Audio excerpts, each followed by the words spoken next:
রান্না নিয়ে সব নারীদেরই একটা টেনশন থাকে। আর সেই টেনশনটা হলো কি রান্না করব। তার ব্যতিক্রম আমি নই।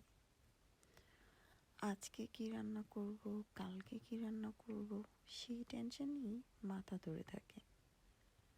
তবে আগামীকাল বাঁচব কি না সেটার কিন্তু মোটেও টেনশন নেই।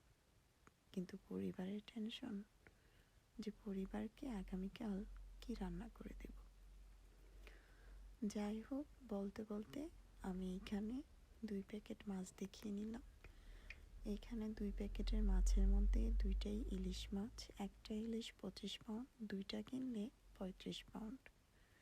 তাই একসাথে আমার হাজব্যান্ড 2টাই ইলিশ মাছ নিয়ে আসলো। আর সকালের নাস্তায় মাঝে মধ্যে বাচ্চারা পরোটা খেতে চায়, তাই পরোটা নিয়ে আসলো। সেই সাথে বাচ্চাদের জন্য পোলাওর চাল।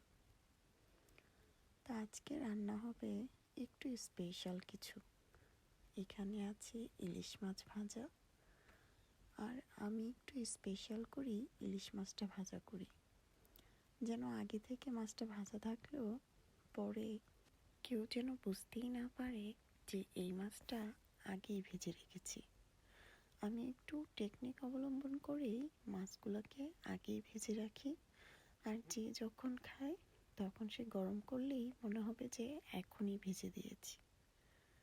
এই মাছ ভাজাগুলো আমি সরিষার তেলে করেছি। সরিষার তেলে যদি ইলিশ মাছ ভাজা হয়, এর টেস্ট কিন্তু দুগুণ বেড়ে যায়। কথা বলতে বলতে আরেকটা কথা বলে নিচ্ছি, আমি কিন্তু আজকে তিতা ভাজিও করেছি। সব সময়ই আমার বাসায় করলা ভাজাটা থাকবেই, কারণ করলাটা আমার ভীষণ পছন্দ, সেই সাথে হাজব্যান্ডেরও। আর এখানে স্পেশাল বলতে ভুনা খিচুড়ি হয়েছে। ভুনা খিচুড়িটা ভীষণ স্বাদ হয়েছে। আর এই ভুনা খিচুড়ির সাথে আছে মজাদার মিট। এখানে যারা ভুনা খিচুড়ি না খাবে তাদের জন্য পোলাও। আর এখানে আমি এখন মিক্সড করে নিয়েছি ভালো করে ধনিয়া পাতা দিয়ে।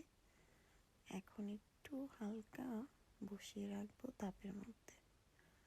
আর আমি মাছ ভাজা দিয়ে খাওয়ার জন্য পেঁয়াজ, কাঁচামরিচ, শুকনো মরিচ সব কিছু একসাথে ভেজে রাখি।